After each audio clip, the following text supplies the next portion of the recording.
Hello friends, welcome to underscore education Bihar. तो आज की क्लास में हम पढ़ेंगे रिवॉल्ट ऑफ 1857 और ये हम पढ़ेंगे बिहार के कॉन्टेक्स्ट में।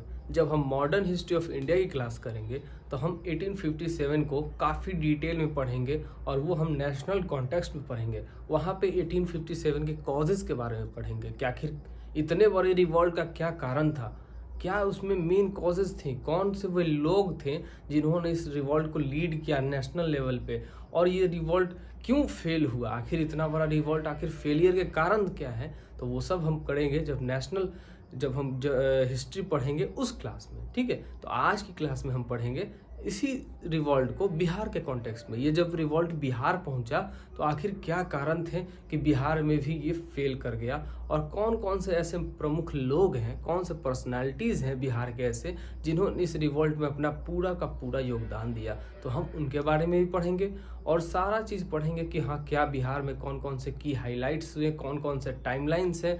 इन सब चीज़ों को आज की क्लास में हम कंप्लीट करेंगे। तो चलिए आज की क्लास हम शुरू करते हैं। तो 1857 का रिवॉल्ट जो होता है 10 मई 1857 को मेरठ जो उत्तर प्रदेश में है वहाँ से स्टार्ट होता है, ठीक है। मेरठ कहाँ पे है? यूपी में, अभी फिलहाल यूपी में है। वहाँ से स्टार्ट होता है। वहाँ पे क्या होता है कि 85 सोल्जर्स, वहाँ पे जो आर्मी का जो कैंप होता था पहले, अभी भी आर्मी का कैंप होता है, पहले भी आर्मी का कैंप होता था। तो उसमें ब्रिटिश सोल्जर्स रहते थे, इंडियन सोल्जर्स रहते थे। उन सब लोग आर्मी के कैंप रहते थे कि कहीं भी अगर इंडियंस को सप्रेस करना है तो वहाँ से फोर्स भेजनी है तो वहाँ से जा सके। तो ऐसे देश में बहुत सारे आर्मी कैंप्स बना रखे थे ब्रिटिशर्स ने। तो वहाँ पे क्या होता है कि 10 मई 1857 को मेरठ में एक ऐसे ही आर्मी कैंप में 85 सोल्जर्स जो है वो रिवॉल्ट कर देते हैं। 85 सोल्जर रिवॉल्ट कर देते हैं। अब रिवॉल्ट कर देते हैं अगेंस्ट ब्रिटिशर्स। इसका मतलब क्या हुआ? जैसे उसका मतलब ये है कि मान लेते हैं कि एक आर्मी कैंप है और उस कैंप में एक लीडर है, कैप्टन है। उस कैंप में 100 सिपाही हैं, एक कैप्टन है, और उसके सारे दिशा निर्देश से, उसके गाइडलाइन से वो पूरा कैंप चल रहा है। लेकिन एक दिन क्या होता है कि उसमें से 50% से ऊपर सोल्जर्स कहते हैं कि नहीं, हम इस कैप्टन की बात नहीं मानेंगे, अब हम लोग आज़ाद हैं, हम लोग को जो मन आएगा वो हम करेंगे। तो वैसा ही हाल हुआ। ये लोग ब्रिटिशर्स के अगेंस्ट रिवॉल्ट कर देते हैं। ये 85 सोल्जर्स, ये बेसिकली इंडियंस होते हैं, और ये रिवॉल्ट करके यहाँ से चले जाते हैं कहाँ? दिल्ली में चले जाते हैं। वहाँ पे मुगल एम्परर रहते हैं, उनको अपना सपोर्ट देते हैं, बोलते हैं कि देखो ब्रिटिशर्स को हम लोग सपोर्ट अब नहीं करेंगे, तुम ही हमारे राजा हो, अब तुम ही सब गद्दी संभालो, हम तुम्हारे साथ हैं, हम लोग मिल के अटैक करते हैं ब्रिटिशर्स पे। तो ये होता है 1857 में। ये नेशनल लेवल की बातें हैं, जब हम नेशनल क्लास करेंगे उसमें पता चलेगा। अब आती है जून की बारी। क्या होता है कि जो मई से लेकर पूरे महीना 10 मई से लेकर जो 31 मई की जो पूरा टाइमलाइन था, वहां तक ये रिवॉल्ट पूरे भारत में फैल रहा था धीरे धीरे। तो जून में ये आता है बिहार में, इस रिवॉल्ट की आंच बिहार में आती है। तो बिहार में एक रोहिणी नाम का एक जगह था, रोहिणी एक गांव था। कहाँ पे? देवघर में। देवघर में रोहिणी विलेज था। देवघर उस समय बिहार में ही था, झारखंड बिहार में था। अब झारखंड अलग हो गया है 15 नवंबर 2000 को, जैसा कि आप सब लोग जानते हैं, झारखंड अलग हो गया। तो पहले बिहार में ही था। तो वहाँ पे रोहिणी विलेज था। वहाँ पे एक सेना की 32nd रेजिमेंट की एक वहाँ पे हेडक्वार्टर था, रीजनल हेडक्वार्टर था। उसका मेन हेडक्वार्टर दानापुर था, ठीक है। तो वहाँ पे भी एक रीजनल हेडक्वार्टर बनाया हुआ था 32nd रेजिमेंट की, जिसको हेड कर रहे थे कौन? मैकडोनल्ड वहाँ उसको हेड कर रहे थे, मतलब उसका नेतृत्व कर रहे थे, वहाँ के कैप्टन थे, ठीक है। तो वहाँ पे सोल्जर्स क्या करते हैं कि बगावत कर देते हैं, रिवॉल्ट कर देते हैं मैकडोनल्ड के खिलाफ। और वहाँ पे डॉक्टर ग्रांड नाम का एक वहाँ पे आर्मी पर्सनल था, उसको ये लोग किल कर देते हैं। और कब करते हैं ये? तो 12 जून 1857 को। और ये 12 जून 1857 बहुत ज़्यादा इम्पोर्टेंट तारीख है हमारे बिहार के लिए, क्योंकि ऑफिशियली यही तारीख है जब बिहार में 1857 का क्रांति स्टार्ट हुआ था, ठीक है। अगर एग्जाम में क्वेश्चन आए कि बिहार में 1857 की क्रांति कब शुरू हुई, तो हमें एग्जाम में ये टिक करके आना है 12 जून 1857, ठीक है। अब यहाँ तक तो हुआ। अब हम लोग जुलाई की टाइमलाइन की ओर बढ़ते हैं। इतना दिन कुछ हुआ, उसके बाद जुलाई में आते हैं। एक इम्पॉर्टेंट जुलाई में इंसिडेंट हुआ कि जुलाई में पटना में एक बुक सेलर किताब का बेचने वाले थे, उनका नाम था पीर अली। उन्होंने पटना में एक ओपियम ट्रेडर को मार दिया। ओपीएम ट्रेडर को किल कर दिया। अब ओपीएम ट्रेडर जो गांजा ड्रग्स हीरोइन का बिजनेस करता था उसको इन्होंने क्यों मारा पीर अली ने, क्योंकि ये ओपीएम ट्रेडर हिंदुस्तानियों की जो खबर है वो ब्रिटिशर्स तक पहुंचाता था, अंग्रेजों तक पहुंचाता था उनकी खबर कि देखो यहाँ मूवमेंट हो रही है। 1857 की जो क्रांति हुई, रिवॉल्ट हुई, उस पर मूवमेंट्स होती थी कि हाँ ब्रिटिशर्स को यहाँ से अटैक करना है, वहाँ से उनका गोला बारूद चुराना है। तो ये जो था ओपीएम ट्रेडर जो गांजा उंजा का बेचता था वो क्या करता था कि हिंदुस्तानियों की जो खबर होती थी वो ब्रिटिशर्स को देता था। मतलब एक तरह से आप इसको बोल सकते थे ये जो ओपीएम ट्रेडर है ये एक स्पाई था, ठीक है। ब्रिटिशर्स ने इसको स्पाई बना के भेजा था, जासूस बना के भेजा था। तो ये बात पता चलती है पीर अली को, तो पीर अली इसको मार देते हैं। अब जब इसको मार देते हैं तो ब्रिटिशर्स लोग, अंग्रेज लोग क्या करते हैं, पीर अली को अरेस्ट कर लेते हैं और उनको फांसी दे देते हैं। और सिर्फ पीर अली को नहीं, उनके साथ साथ 16 और लोगों को, क्योंकि 16 उनमें सारे शामिल थे, पीर अली के दोस्त थे, उन सबको फांसी दे देते हैं। अब क्या होता है कि जैसे ही उनको फांसी दिया जाता है ये खबर आग की तरह पूरे बिहार में फैल जाती है और पूरे बिहार में आक्रोश हो जाती है, लोगों के मन में एंगर हो जाता है, एक पब्लिक एंगर। उतना दिन से क्रांति चल रहा था 1857 का, लेकिन एक इंसिडेंस हुआ जिससे एंगर हो गया, ठीक है। इसको हम लोग इंग्लिश में बोलते हैं a camel that brokes a straw that broke the camel's back, ठीक है। वो बोलते हैं कि एक लास्ट तिनका था, उसी ने कैमल के पीठ को तोड़ दिया। तो ये काम किया पीर अली ने, उनको फांसी दी गई और ये फांसी से बिहार में, पूरे बिहार में एंगर, एक क्रोध पूरे जग गए कि नहीं ब्रिटिशर्स को अब हटाना है। उसी क्रम में क्या हुआ कि जब जून की ही बात थी, जुलाई की, तो उसमें क्या होता है कि दानापुर आर्मी कैंट जो अभी भी है, वहाँ के सोल्जर्स लोग हैं बगावत कर देते हैं, रिवॉल्ट कर देते हैं अगेंस्ट ब्रिटिशर्स, अंग्रेजों के खिलाफ। वहाँ के सोल्जर्स जो हैं वो बगावत कर देते हैं, बोलते हैं कि हम तुम्हारा साथ नहीं देंगे। और वो कहाँ पहुँच जाते हैं, वीर कुंवर सिंह के पास। वीर कुंवर सिंह कौन थे? वीर कुंवर सिंह आरा के पास जगदीशपुर स्टेट था, जगदीशपुर अभी भी गांव है वहाँ पे, लेकिन उस समय स्टेट था, जगदीशपुर स्टेट के ये राजा थे वीर कुंवर सिंह। तो ये सारे सोल्जर्स वीर कुंवर सिंह के पास पहुंच जाते हैं, बोलते हैं कि हमारा सपोर्ट है आपको, आप ब्रिटिशर्स के अगेंस्ट लड़ाई करो, हम आपको सपोर्ट करेंगे, ठीक है। तो ये पहुंच जाते हैं वीर कुंवर सिंह के पास। अब जितना ये पूरा डाटा है, ये सारा डाटा कैसे कैसे क्या हुआ, बिहार में क्या हुआ, रोहिणी विलेज में पहुंचा, ली ग्रांड को मारा गया, पीर अली को फांसी दिया गया, ओपीएम ट्रेडर को मारा गया, ये सारा डेटा हमें कहाँ से मिलता है, सोर्स से। तो ये सोर्स इसका डेटा क्या है, तो एक बुक है आवर क्राइसिस, इसको लिखते हैं टेलर, एक अंग्रेज था टेलर। टेलर कौन था? कमिश्नर ऑफ पटना, पटना का कमिश्नर था टेलर। वो अपने किताब आवर क्राइसिस में उसने सारा ये सब डिस्क्रिप्शन दिए हुए हैं, उसने सारा ये सब मेंशन किया है कि देखो ऐसा ऐसा इंसिडेंट्स, ये टाइमलाइन पे ये डेट को ऐसा ऐसा हुआ। ये जो 12 जून 1857 है वो भी आवर क्राइसिस से ही लिया गया है, ठीक है। फिर सेकेंड नंबर पे एक और बुक है उदवंत प्रकाश, ये मौली कवि लिखते हैं। मौली कवि कौन थे? तो जगदीशपुर कोर्ट, जैसे कि राजा महाराजा का कोर्ट होता था दरबार, तो दरबार में कवि होते थे, तो यही मौली कवि पोएट थे। तो उन्होंने लिखा उदवंत प्रकाश, उसमें इन्होंने इन सब बातों को मेंशन किया हुआ है। फिर उदवंत प्रकाश ने एक और बुक लिखा है जिसका नाम है उदवंत विनोद। फिर उदवंत प्रकाश ने एक और बुक लिखा है जिसका नाम है बाघ सिंह। तो ये सबसे ज्यादा अगर इम्पोर्टेंट है तो ये इम्पोर्टेंट है, ये बहुत इम्पोर्टेंट है। और ये दो जो है आवर क्राइसिस, उदवंत प्रकाश से बहुत इंपॉर्टेंट है। ये प्रीवियस ईयर क्वेश्चन आ चुके हैं, ये प्रीवियस ईयर क्वेश्चन आया है, ये प्रीवियस ईयर क्वेश्चन आया है, ये आया है, और ये रोहिणी विलेज वाला प्रीवियस ईयर क्वेश्चन, ये सारे प्रीवियस ईयर क्वेश्चन आ चुके हैं ऑलरेडी। ये प्रीवियस ईयर क्वेश्चन बहुत सारे एग्जाम्स में आए हैं, बीपीएससी से लेकर एसएससी के एग्जाम्स में आया है कि 1857 का रिवॉल्ट है, किस दिन स्टार्ट हुआ, कहाँ स्टार्ट हुआ, ठीक है। तो इस जो ये पूरा जो बोर्ड पे जो आपको डाटा लिखा हुआ है, इस डाटा को आपको अपने कॉपी में, नोटबुक में अच्छे से नोट करना है, क्योंकि इससे हर साल क्वेश्चन आते हैं। आप अगर बीपीएससी का कोई भी क्वेश्चन बैंक उठाओगे और उसमें मिलाओगे तो ये सब आपको क्वेश्चन उसमें जरूर मिलेंगे। तो अगली स्लाइड पे बढ़ते हैं, उसमें कुछ और फैक्ट्स को हम देखते हैं अबाउट 1857 रिवॉल्ट इन बिहार के बारे में, ठीक है। तो बढ़ते हैं अपने अगली स्लाइड।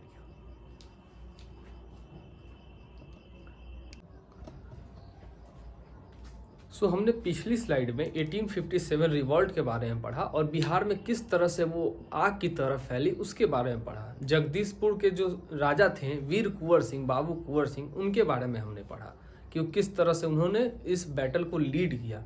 अब उन्हीं के बारे में आगे की और इन्फॉर्मेशन को हम लोग यहाँ पे देखते हैं।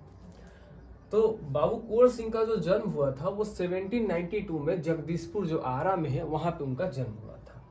उनके फादर पिताजी का नाम था साहिबजादा सिंह, और उनका जो डेथ हुआ था वीर कुंवर सिंह का, वो हुआ था 26 अप्रैल 1858 को। ठीक है, लास्ट जो उनकी लड़ाई थी जिनमें उनका डेथ हो गया था वो था ली ग्रांड वर्सेस कुंवर सिंह।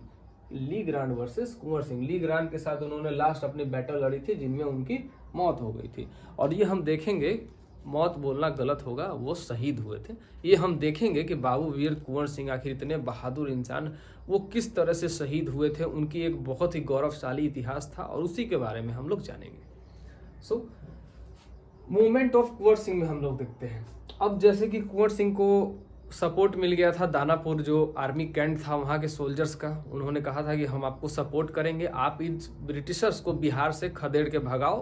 पूरा नेशनल लेवल पे मूवमेंट चल रहा है, 1857 का रिवॉल्ट चल रहा है और आप बिहार में इसे लीड करिए और आप बिहार से इसे भगाइए, और बाकी जगह भी और लोग इनको सप्रेस करने पे लगे हुए हैं। तो कुंवर सिंह बोले कि ठीक है, हम इसमें साथ हैं, कोई दिक्कत नहीं है। अब अंग्रेज से लड़ने के लिए उनके पास हथियार, तलवार उलवार था उनके पास। अब अंग्रेज से लड़ने के लिए वो मॉडर्न हथियार लेके आए थे। तो वीर कुंवर सिंह ने जगदीशपुर में क्या किया कि एक एक्सप्लोसिव फैक्ट्री जो है उसको एस्टैब्लिश किया। एक्सप्लोसिव फैक्ट्री बैठाया जहाँ पे बंदूक, बम, ये सब बनाने का वहाँ पे काम होता था, और वो बाद में बड़े स्केल पे बनकर अंग्रेजों से लड़ने के लिए तैयार होते थे वहाँ पे। तो वहाँ पे पता चल गया किसे, आयर को। आयर कौन था? एक ब्रिटिश ऑफिसर था आर्मी का, उसको पता चल गया कि ऐसा ऐसा बात है कि बाबू कुंवर सिंह जो है वहाँ पे एक्सप्लोसिव फैक्ट्री जगदीशपुर में एस्टैब्लिश किए हुए हैं और वहाँ पे बम गोला बना रहे हैं। तो उसने क्या किया कि एक बहुत बड़ी आर्मी लेकर बाबू कुंवर सिंह पे अटैक कर दिया। कुंवर सिंह उस समय तैयार नहीं थे, उनकी आर्मी भी छोटी थी। तो बैटल ऑफ बीबीगंज हुआ। Battle of Bibiganj Kunwar Singh versus Eyre के बीच में हुआ था। ठीक है, जिसमें आयर जीत गया क्योंकि उसके पास बड़ी आर्मी थी, मॉडर्न उसके पास वेपन्स थे।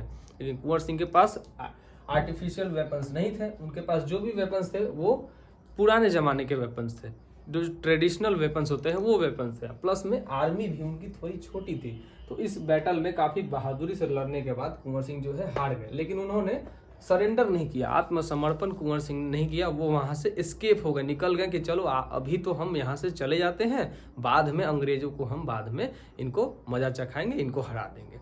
तो कुंवर सिंह वहां से निकल जाते हैं। ठीक है, अब कुंवर सिंह निकल जाते हैं, अब वो पहुंच जाते हैं कहाँ पे? कल्पी में। कल्पी एक जगह है उत्तर प्रदेश में, वहां पहुंच जाते हैं और वहां वो मिलते हैं तात्या टोपे से। ठीक है, एक और बहुत बड़े इंसान जो कि 1857 के रिवॉल्ट में काफी इनका बड़ा योगदान है, काफी बड़ा कंट्रीब्यूशन है। तो इस कंट्रीब्यूटर इंसान का बहुत बड़ा कंट्रीब्यूशन 1857 है। इनसे मिलते हैं कल्पी विलेज में, उत्तर प्रदेश में, कुंवर सिंह। तो तात्या टोपे बोलते हैं कि आपका हम बहुत ज़्यादा नाम सुने हैं बिहार में और बहुत देश भर में आपका बहुत नाम हो रहा है, आप काफ़ी बहादुर इंसान हैं, हम मेरी हेल्प कीजिए, मेरी मदद कीजिए, कानपुर चलिए मेरे साथ और अंग्रेज़ों के खिलाफ लड़िए। तो कुंवर सिंह बोले कि ठीक है, मैं तुम्हारे साथ हूँ, अंग्रेज़ों को किसी भी तरह इस देश से भगाना है तो कोई भी, हम लोग सब एकता मिलेंगे, एक साथ मिलेंगे और उनको भगाएंगे।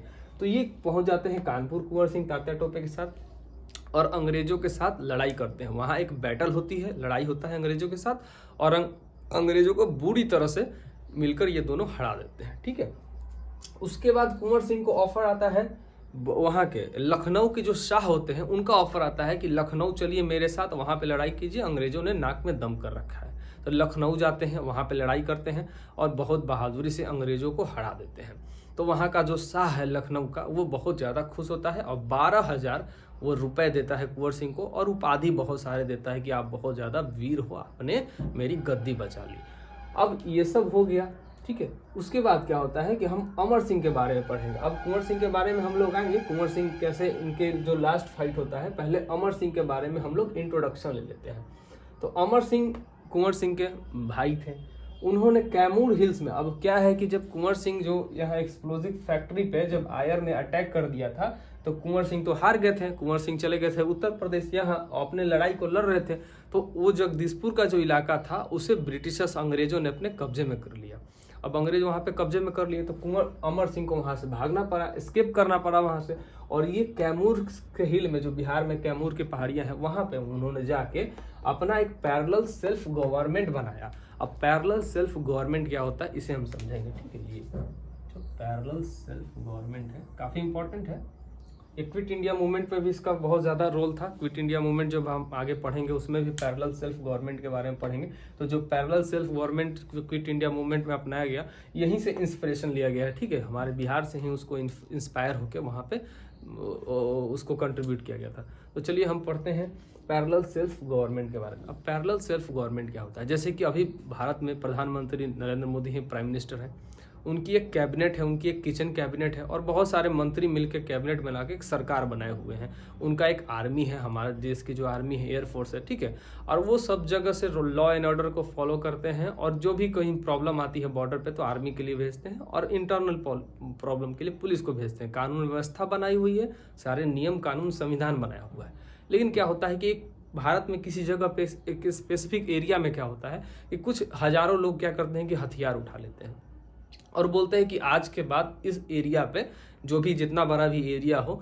वहाँ पे हमारा कंट्रोल चलेगा, हमारी आर्मी है, हथियार हम लोग बंद है, यहाँ पे भारत का कानून नहीं चलेगा, यहाँ हमारा एक राजा होगा या फिर प्रधानमंत्री होगा, राष्ट्रपति होगा, जो भी होगा, और हमारा कानून यहाँ पे चलेगा, हम भारत के प्रधानमंत्री का कानून नहीं मानते हैं। तो उसी को बोलते हैं हम लोग पैरेलल सेल्फ गवर्नमेंट। तो कुंवर सिंह अमर सिंह क्या किए कि एक कैमूर हिल के पहाड़ी में पैरेलल सेल्फ गवर्नमेंट बना लिए कि हम ब्रिटिशर्स के अधीन नहीं हैं, उनके हम गुलाम नहीं हैं, हम खुद के राजा हैं, हम यहाँ पे अपनी सरकार बना के रखे हुए हैं। और उसके राजा बनाए उन्हें किसे? हरकिशन सिंह को। काफी इंपॉर्टेंट है, पैरेलल सेल्फ गवर्नमेंट का फर्स्ट जो किंग था वो हरकिशन सिंह था। ये सब क्वेश्चंस बीपीएससी में ऑलरेडी आ चुके हैं, सो इसे आप नोट डाउन करते रहिएगा। तो हरकिशन सिंह को उन्होंने पैरेलल सेल्फ गवर्नमेंट का राजा बनाया, ठीक है। अब हम बढ़ते हैं कुंवर सिंह के बारे में। तो कुंवर सिंह जो थे कानपुर में लड़े, लखनऊ में लड़े, सभी जगह से, और भी छोटी मोटी बहुत सारी लड़ाइयाँ वो लड़े और सभी जगह उन्होंने अंग्रेजों को हराया, अपनी जीत का परचम लहराया। अब उनके मन में बना हुआ था कि सब जगह तो हम जीत रहे हैं, लेकिन हम यहाँ अपने जो जगदीशपुर है उसको कब आज़ाद करवाएंगे। तो वो जगदीशपुर आ रहे थे। तो जगदीशपुर के आने के क्रम में क्या हुआ कि पता चल गया किसे? तो ली ग्रांट को पता चल गया कि कुंवर सिंह आ रहे हैं जगदीशपुर। तो इसने कुंवर सिंह पे अटैक कर दिया। तो कुंवर सिंह पे अटैक किया तो कुंवर सिंह के पास उस समय अच्छी खासी आर्मी थी, ली ग्रांट के पास भी बहुत बड़ी आर्मी थी। दोनों के बीच में लड़ाई हुई और कुंवर सिंह ने ली ग्रांट को हरा दिया, बहुत बड़ी मार्जिन से हराया, बहुत बुरी तरह ली ग्रांट को कुंवर सिंह ने हरा दिया इस वॉर में, ठीक है। कुंवर सिंह ने ली ग्रांट को बहुत बुरी तरह से हरा दिया।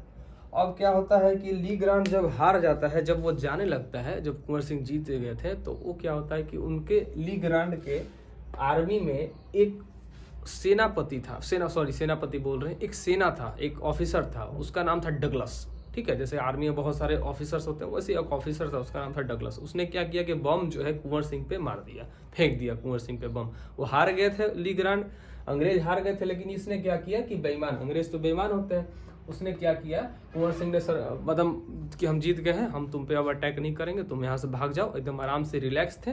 तो ये लोग तो बेईमान था, इन लोगों ने क्या किया कि बम फेंक दिया। वो निहत्थे थे बेचारे, बम फेंका तो उनका हाथ जो था वो पूरा फ्रैक्चर हो गया एक तरह से, बहुत ज़्यादा।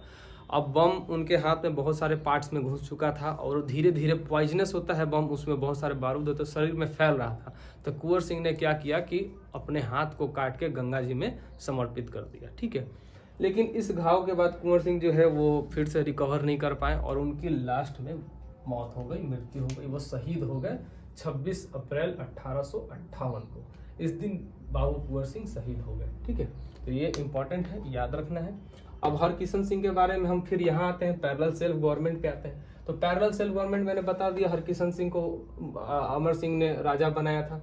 अब क्या होता है कि जब ब्रिटिशर्स को पता चलता है कि हमारे ही देश में पैरेलल सेल्फ गवर्नमेंट बना हुआ है, कुंवर सिंह के भाई बनाए हुए हैं और वहाँ से राज चला रहे हैं, तो वो सोचते हैं कि नहीं, अब हमें कुंवर सिंह अमर सिंह को पकड़ना है और इस गवर्नमेंट को ख़त्म करना है। तो अमर सिंह क्या करते हैं कि दिसंबर 1859 में अमर सिंह वहाँ से एस्केप कर जाते हैं कैमूर के हिल्स से और चले जाते हैं नेपाल। लेकिन प्रॉब्लम हो जाती है नेपाल में। नेपाल के जो राजा था जंग बहादुर, वो क्या करता है, अमर सिंह को अरेस्ट कर लेता है। जंग बहादुर बोलता है कि नहीं, हम तुमको कोई भी शरण नहीं देंगे, हम तुमको उल्टा अरेस्ट करेंगे।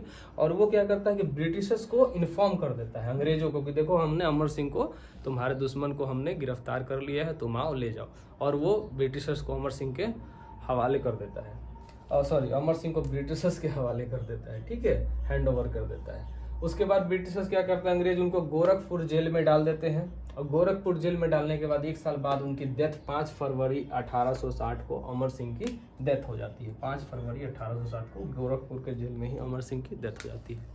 तो इस स्लाइड में हमने कुंवर सिंह के बारे में पढ़ा, अमर सिंह के बारे में पढ़ा, बैटल ऑफ बीबीगंज के बारे में पढ़ा, तात्या टोपे के बारे में पढ़ा, हरकिशन सिंह के बारे में पढ़ा, पैरेलल सेल्फ गवर्नमेंट के बारे में पढ़ा।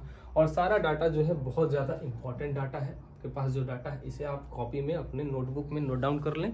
आने वाले जो 68 बीपीएससी का एग्ज़ाम है उसमें ये जरूर इन सबसे क्वेश्चंस आएगा ही आएगा।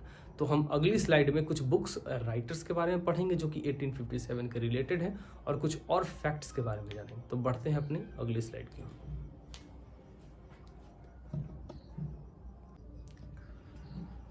सो इस स्लाइड में हम देखेंगे 1857 से रिलेटेड कुछ बुक्स के बारे में, जो इम्पॉर्टेंट बुक्स हैं, जो कि हमेशा एग्जाम्स में आते हैं। बहुत सारे एग्जाम्स में ऑलरेडी बीपीएससी के बहुत सारे एग्जाम्स में, डबलईओ के एग्जाम्स में आ चुके हैं, बिहार एसएससी के एग्जाम्स में आ चुके हैं, दरोगा के एग्जाम में आ चुके हैं। तो उन बुक्स के बारे में हम देखेंगे कि कौन कौन से बुक्स लिखे हुए हैं। उससे पहले हम जान लेते हैं कुछ फैक्ट्स के बारे में। जब 1857 की क्रांति हो रही थी तो उस समय हमारे लॉर्ड जो कैनिंग्स थे वो last governor general of India, ये इनका टेन्यूर कितना था 1857 से 1860 तक, ठीक है। ये last governor general of India थे, ठीक है। इनके बाद गवर्नर जनरल ऑफ इंडिया की जो भी टाइटल था वो खत्म हो गया था, इनको बनाया गया था फर्स्ट वाइसरॉय ऑफ इंडिया। यहाँ से viceroy of India just basically इंसान सेम होता था, सारा काम उनका सेम होता था, बस एक टाइटल को चेंज कर दिया गया कि गवर्नर जनरल ऑफ इंडिया से अब हो गए वाइसरॉय। वाइसरॉय का मतलब ये है कि अब जो पूरा इंडिया है, ये इंडिया है, ये क्राउन रूल के अंडर आ चुका है। क्राउन रूल मतलब कि ब्रिटेन के जो राजा रानी जो होते हैं उनके रूल के अंदर अब पूरा इंडिया आ चुका है। इसीलिए अब यहाँ पे होगा वाइसरॉय, और सारा का सारा यहाँ का जो काम वाइसरॉय करेगा इस किसके अंडर होगा, ये क्राउन रूल यानी कि ब्रिटेन के राजा रानी के अंडर होगा। तो इसलिए वाइसरॉय वहाँ पे आ गया था। इसे जब हम मॉडर्न हिस्ट्री ऑफ इंडिया पढ़ेंगे तो इसे और अच्छी तरह से पढ़ेंगे कि वाइसरॉय का क्या काम होता था, आखिर लॉर्ड ने वहाँ पे वहाँ के जो राजा रानी हैं आखिर गवर्नर जनरल ऑफ इंडिया के जो टाइटल क्यों खत्म किया, वाइसरॉय क्यों बैठाया वहाँ पे, ये सबको हम अच्छे से पढ़ेंगे उसमें, ठीक है। बिहार के कॉन्टेक्स्ट में पढ़ना है तो इसका इम्पोर्टेंस नहीं है। अब लॉर्ड कैनिंग्स ने कुछ अच्छे काम किए थे, उनमें कौन कौन से थे, उसने यूनिवर्सिटी ऑफ कैलकाटा, मद्रास और बॉम्बे, ये 3 यूनिवर्सिटीज़ को उसने एस्टेब्लिश किया, बनाया था। यूनिवर्सिटी ऑफ कैलकाटा, मद्रास और बॉम्बे। ऐसे काम उसने और भी किए थे। डॉक्ट्रिन ऑफ लैब्स को भी उसने हटाया था। डॉक्ट्रिन ऑफ लैब्स हम लोग मॉडर्न हिस्ट्री ऑफ इंडिया में पढ़ेंगे। वैसे मैं थोड़ा सा बेसिक जानकारी आपको दे देता हूँ डॉक्ट्रिन ऑफ लैब्स के बारे में। डॉक्ट्रिन ऑफ लैब्स जो है लॉर्ड जो डलहौजी था उसने इंट्रोड्यूस किया था, डॉक्ट्रिन ऑफ लैब्स पॉलिसी। उसमें बेसिकली होता क्या था कि मान लेते हैं कि ये एक स्टेट है, एक यहाँ पे एक किंग है, इंडियन किंग है वो, ये स्टेट है, और यहाँ का राजा मर जाता है, ठीक है। यहाँ का जो भी किंग है वो मर जाता है, उसकी डेथ हो जाती है। अगर उस राजा के बेटा है, सन्स हैं उसके, तब तो कोई दिक्कत नहीं है, वो उसकी गद्दी को संभालेगा, आगे बढ़ाएगा। लेकिन अगर इसके पास कोई बेटा नहीं है, सिर्फ डॉटर है, ठीक, तो यहाँ पे होती थी प्रॉब्लम। डलहौजी ने क्या किया कि डॉक्ट्रिन ऑफ लैब्स पॉलिसी लाया, बोला कि अगर कोई राजा किसी स्टेट का मर जाता है, किसी भी कारण से वो मर जाता है, उसके पास कोई बेटे नहीं है, उसकी कोई सिर्फ और सिर्फ उसकी बेटियां हैं, बेटे उसके पास नहीं है, तो उसका जो जितना राज है, जितना उसका जमीन है, जितना उसकी दौलत है, सब चीज पे ब्रिटिशर्स का कंट्रोल हो जाएगा। इन सब पे ब्रिटिशर्स का कंट्रोल हो जाएगा। अगर उसके पास बेटे हैं तब तो कोई दिक्कत नहीं है, वो आगे कैरी फॉरवर्ड करेगा। लेकिन अगर उसके पास बेटे नहीं हैं, सिर्फ बेटियां हैं, तो उस राज घराने को, उसके सारे संपत्ति को ब्रिटिशर्स के अंदर ले आया जाएगा। तो इसको भी लॉर्ड कैनिंग्स जो हैं इसको भी खत्म कर दिया, इसको भी रिपील कर दिया था, ठीक है। तो ये कुछ उसके काम है। लॉर्ड कैनिंग्स के बारे में हम और डिटेल में पढ़ेंगे बाद में। उसके बाद हम पढ़ते हैं 1857 से के रिलेटेड कुछ बुक्स के बारे में। जैसे कि पहला बुक है 1857, सारे इंपॉर्टेंट है। तो 1857 इसको किसने लिखा है, एसएन सेन ने, ठीक है। इंडियन वॉर ऑफ इंडिपेंडेंस, इसको किसने लिखा है, वीडी सावरकर ने इसको लिखा है, इंडियन वॉर ऑफ इंडिपेंडेंस। फिर एक बुक आती है sepoy mutiny and revolt of 1857, इसको किसने लिखा है, आरसी मजूमदार ने, ठीक है। उसके बाद एक और बुक है द ग्रेट रिबेलियन ऑफ, इसको किसने लिखा है, अशोक मेहता ने। तो ये कुछ किताबें हैं 1857 से रिलेटेड। इनको इन राइटर्स ने लिखी हैं, काफ़ी इंपॉर्टेंट है, इनको आपको याद करके जाना है एग्जाम्स में, ठीक है। हमने लॉर्ड कैनिंग्स के बारे में पढ़ा और यहाँ पे ये वीडियो ख़त्म होती है। हमने 1857 से जितने भी रिलेटेड बिहार में क्वेश्चंस बन सकते हैं, बिहार से जितने भी रिलेटेड फैक्ट्स थे हमने सारे देख लिए। अब आपको इसको रिवीजन करना है और अगर आपको मतलब कोई भी डाउट हो कि ये सारा जो फैक्ट है वो बस ऐसा ही फैक्ट है, तो आप एक बार क्वेश्चन बैंक उठाएं बिहार का और उसमें जाके आप देखें, आपको सारे फैक्ट्स यही मिलेंगे बिहार के क्वेश्चन आंसर में। यहाँ तक कि 66-67 बीपीएससी में इससे क्वेश्चन आ चुके हैं ऑलरेडी। सो हम अगली क्लास में कुछ और बिहार से रिलेटेड बातें पढ़ेंगे। ये कोर्स अभी 68 बीपीएससी जब तक एग्ज़ाम नहीं आता तब तक चलेगा, इसमें सब कुछ आपको कवर कराया जाएगा। कल जो वीडियो आएगी उसमें हम बिहार के बारे में और कुछ पढ़ेंगे। इसमें पॉलिटी, ज्योग्राफी, इकोनॉमिक्स सारी चीज़ों को एक सिलसिलेवार ढंग से आपको पढ़ाया जाएगा एक सिस्टमेटिक वे में। सो यहाँ तक वीडियो देखने के लिए आपका बहुत बहुत धन्यवाद। मिलते हैं कल की वीडियो में।